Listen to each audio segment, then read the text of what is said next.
नमस्कार, मैं अमिता प्रसाद आपके सामने कहानी लेके आई हूँ। कहानी का शीर्षक है सरहदें। इसको दहलीज भी कह सकते हैं, लेकिन मुझे सरहदें नाम ज़्यादा अच्छा लगा। ये दया की कहानी है। भला दया भी कोई नाम हुआ? मुझे बचपन से अपने नाम से चिढ़ थी। ऐसा लगता था कि सारे संत परमेश्वर ने एक सांठगांठ कर रहे हो मेरी दादी के साथ। चलो, जो हुआ एक बचपन की बात थी। फिर बाद में दया इंस्पेक्टर हो गया। उसके टीवी वाले रोल से मुझे छेड़ते थे सब। हंस के टाल देने में ही भलाई थी। ऐसे दया में इतना खराब भी कुछ नहीं है। मुन्नी और रुंझुन से तो अच्छा ही नाम है। इतने दिनों से मुझे कभी अपने नाम पर फिर झल्लाहट नहीं आई। इन 8 वर्षों में तो जैसे सब कुछ बदल रहा है, एक चक्कर घिरनी की तरह। हमारा फैमिली बिजनेस कपड़ों का था।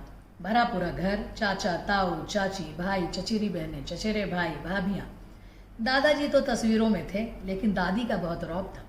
दादी जैसे घर की करता थी। समझ बूझ भी बहुत थी दादी में।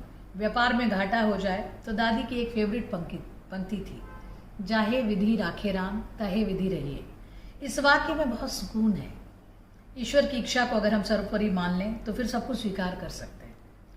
दया ने अपने बलबूते पर एक छोटी बुटीक बना ली थी, लेकिन फैमिली बिजनेस से अलग 8 साल पहले उसने अलग रहना शुरू कर दिया था।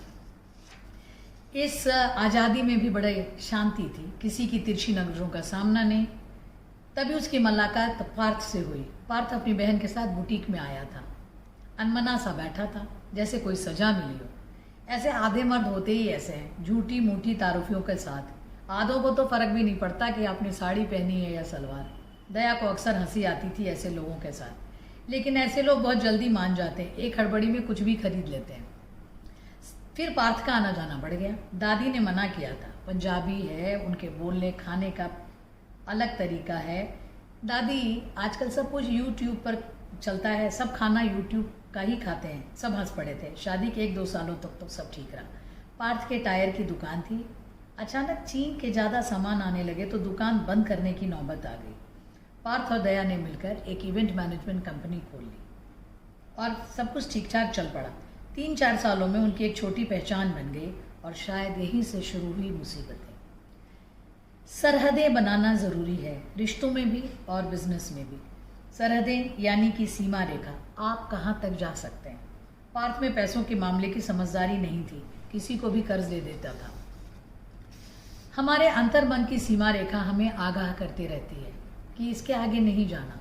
पार्थ को शायद समझ में नहीं आता था कि ना बोलना भी एक पूरा वाक्य है। उसे दया ने समझाया बहुत बार, पहले हम अपनी देखभाल कर लें, फिर दूसरों की। बार बार ही ऐसा होने लगा। पिछले मार्च से तो बिजनेस बिल्कुल बैठ गया। दया 1 साल से छोटी आकृति में व्यस्त हो गई। पार्थ ने झूठ बोलना शुरू कर दिया था।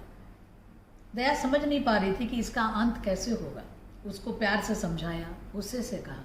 उस दिन तो हद ही हो गई जब बिना बताए उसने 60,000 रुपये अपने एक दोस्त को दे दिया।